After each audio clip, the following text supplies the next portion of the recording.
دوستوں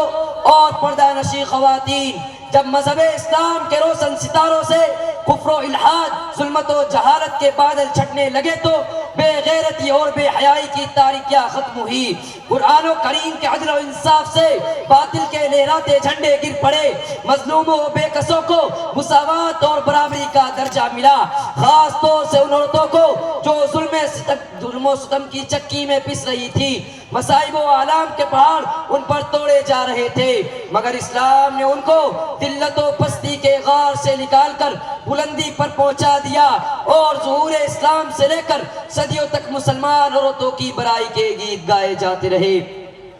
اگر تاریخ کے اوراق کھولی جائے تو غیر مسلم عورتوں پر مسلمان عورتوں کی فضیلت و برتری دکھائی دے گی، لیکن جب یہی عورتیں مغربی تہذیب و تمدن سے متاثر ہو کر اسلامی قانون کو بھول جاتی ہے، مغربی تہذیب و تمدن کا دلدادہ بن جاتی ہے، اپنے ہاتھ پاؤں اور نظروں کا غلط استعمال کرنے لگتی ہے، تو ان کے زندگی کا پورا سانچہ بگڑ کر رہ جاتا ہے۔ اب نہ تو اس کے رنگ و روپ میں نکھار ہے، نہ رفتار و گفتار کے اندر کشش ہے، نہ انداز و ادا میں وہ صلاحیت ہے۔ کسی شاعر نے کیا خوب کہا ہے، جب تک چہرے پر نقاب تھا کشش بھی تھی، جب تک چہرے پر نقاب تھا کشش بھی تھی، تو نے یہ کیا غضب کیا کہ لباس تک اتار دیا۔ محترم سامعین اکرام، کل تک جو ہماری مائیں بہنیں قرآن و حدیث کے مذاکرے میں اپنا وقت لگایا کرتی تھی، آج وہ ہوٹلوں اور گھومنے پھرنے میں اپنا وقت ضائع کرتی ہوئی نظر آ رہی ہے۔ کل تک جو ہماری مائیں بہنیں مساجد و مدارس کو آباد کرنے کا ذریعہ تھی، آج وہ سنیما ہالوں اور تھیٹروں کو آباد کرتی ہوئی نظر آ رہی ہے۔ کل تک جو جاہلی تہذیب و تمدن کو ملامت کرتی تھی، آج وہ مغربی تہذیب و تمدن سے متاثر نظر آ رہی ہے۔ کل تک جن کی جسموں کی شناخت معلوم نہیں ہوتی تھی، آج وہ ناز و انداز اور اسٹائلوں میں چلتی ہوئی نظر آ رہی ہے۔ کل تک جن کی آوازیں حتیٰ کہ چوڑیوں کی کھڑک تک معلوم نہیں ہوتی تھی، آج وہ شادی بیاہ میں بے پردہ نظر آ رہی ہے۔ میری ماں اور بہنوں، جب تک تم توحید پر قائم رہو گی، جب تک تم دین پر رہو گی، جب تک تم پاک دامن رہو گی، تو صرف تمہارے مقدر کا ستارہ افق پر نہیں چمکے گا، بلکہ تمہاری گود سے ایسے ایسے لال پیدا ہوں گے کہ زمین تو زمین، آسمان کو بھی فخر حاصل ہوگا۔ تمہاری گود سے جو بھی لال پیدا ہوگا وہ پوری دنیا میں توحید کا ڈنکا بجائے گا، شجاعت و بہادری کا سکہ جمائے گا، تیروں کی بوچھاروں اور تلواروں کی چھاؤں میں بھی نماز قضا نہیں کرے گا۔ یہی نہیں بلکہ تمہاری گود سے حافظ، قاری، مفتی، محدث اور امام پیدا ہوں گے۔ اے اسلام کی شہزادیوں، تو اپنے مقام و مرتبہ کو دیکھ، تو حسن کا پیکر ہے، تو تہذیب و تمدن میں انقلاب برپا کر سکتی ہے، تو رحمت ہے، تو اپنے وجود ہستی کو مٹا سکتی ہے، تو گھر کی زینت ہے، تیرے لیے بازاروں میں گھومنا زیبا نہیں۔ تو تصویر ہے فاطمۃ الزہرا کی، تیری تصویر ام کلثوم ہونی چاہیے۔ یہی وجہ ہے کہ جب تم نے اسلامی تہذیب و تمدن کو چھوڑ دیا تھا، نماز روزہ کی پابند ہو گئی تھی، تیرے اعمال و افعال اچھے تھے، تیرے اخلاق و کردار درست تھے، اور جب تو مثل خدیجۃ الکبریٰ ماں بن گئی تو تیری گود سے اولیاء اللہ پیدا ہوئے، محدثین پیدا ہوئے، مفکرین ملت پیدا ہوئے، شہداء پیدا ہوئے، صالحین پیدا ہوئے، ائمہ مجتہدین پیدا ہوئے۔ مگر اے بنت حوا، تو نے اپنے اعمال کو خراب کر لیا، یوروپ کی تہذیب و تمدن کو تم نے اختیار کر لیا، اپنی عصمت و عفت کو بازار کا نمونہ بنا دیا، گلے کی زینت دوپٹہ کو تم نے ہار کا درجہ دے دیا،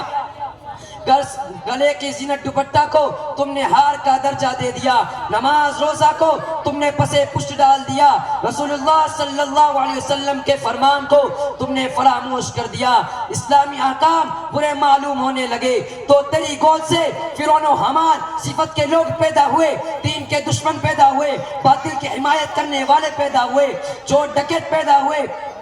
قبروں کے پجاری پیدا ہوئے، تعزیہ بنانے والے پیدا ہوئے۔ اے بنت حوا، ذرا سوچ تو صحیح، اگر تم نے اپنے اعمال و افعال کو درست نہ کیا تو قیامت میں رب کو کیا منہ دکھاؤ گی؟ اے اسلام کی شہزادیوں، اگر تو کسی کی ماں ہے تو تیرے قدموں تلے جنت ہونی چاہیے، اگر تو کسی کی بہن ہے تو تیرے ہاتھ میں عصمت و عفت کا کنگن ہونی چاہیے، کیونکہ یہی وجہ ہے کہ جب تیرا وجود ذلت و رسوائی تھا، دنیا میں تیرا کوئی مقام و مرتبہ نہیں تھا، دنیا تجھے ذلت و رسوائی کی نظر سے دیکھتی تھی، تجھے زندہ درگو کر دیا جاتا تھا، مگر اسلام نے تجھے عصمت و تقدس سے سرفراز کیا، تیری عزت و آبرو کی حفاظت کی، تیرے وقار کو معاشرے میں بڑھا دیا، تیری عظمت کو لوگوں میں روشناس کیا، غرض کہ اسلام نے تجھے زمین سے ثریا تک پہنچا دیا، مگر تم نے ان سب کو فراموش کر دیا اور پارکوں میں ٹہلنا تیرا سیوا بن گیا۔ اے بنت حوا، ذرا سوچ تو صحیح، اگر تم نے اپنے اعمال کو ٹھیک نہ کیا تو قیامت میں رب کو کیا جواب دو گی؟ تیرے اوپر نماز فرض ہے، تو نماز نہیں پڑھتی، تیرے اوپر زکوٰۃ فرض ہے، تو زکوٰۃ ادا نہیں کرتی، تیرے اوپر اللہ اور رسول اللہ کی اطاعت فرض ہے، تو اللہ اور رسول اللہ کی اطاعت نہیں کرتی، تیرے اوپر شوہر کی اطاعت ضروری قرار دی گئی، مگر آج تو شوہر کی اطاعت نہیں کرتی، اور تجھے حکم دیا گیا کہ تو شکر گزار بندی بن جا، مگر تو ناشکری بن گئی۔ افسوس صد افسوس، تجھے کیا ہو گیا؟ تو کس کے بہکاوے میں آ گئی؟ شیطان تیرے اوپر کیسے غالب آ گیا؟ یوروپ کی تہذیب و تمدن کو تم نے کیسے اختیار کر لیا؟ اپنی عصمت و عفت کو بازار کا نمونہ بنا دیا، گھر میں رہنا کیوں تمہیں برا معلوم ہونے لگا؟ افسوس کہ ایک دور تھا کہ تیری گود سے اللہ اکبر کے نعرے بلند ہوتے تھے، زبان حمد و ثنا میں مشغول رہتی تھی، مگر آج تیری زبان پر بے حیائی کی باتیں ہیں۔ اے مسلم خواتین، آج ضرورت ہے معاشرے کو اصلاح کی، آج ضرورت ہے صلاح الدین ایوبی کی، آج ضرورت ہے نور الدین زنگی کی، آج ضرورت ہے شوکت علی گوہر کی، آج ضرورت ہے محمد علی جوہر کی، آج ضرورت ہے ٹیپو سلطان کی۔ سوال یہ ہے کہ یہ کیسے پیدا ہوں گے؟ تو سنو، اگر تم نے اپنے اعمال و افعال کو درست کر لیا، اپنے اخلاق و کردار کو درست کر لیا، تو اپنے بے شرمی اور بے حیائی کو چھوڑ دیا، یوروپ کی تہذیب و تمدن کا سد باب کر دیا، تو آج بھی تیری گود سے صلاح الدین ایوبی پیدا ہوگا، نور الدین زنگی پیدا ہوگا، شوکت علی گوہر پیدا ہوگا، محمد علی جوہر پیدا ہوگا، ٹیپو سلطان پیدا ہوگا، گویا کہ ہر طرح سے دین کے داعی پیدا ہوں گے، تو خدا کا ڈنکا بجائیں گے، مگر شرط یہ ہے کہ پہلے تو قرآن و حدیث پر عمل پیرا ہو جا، تبھی تجھے کامیابی اور کامرانی حاصل ہوگی۔ اللہ تعالیٰ سے دعا ہے کہ اللہ تعالیٰ ہماری اور ہماری ماں بہنوں کی ان تمام برائیوں سے حفاظت فرمائے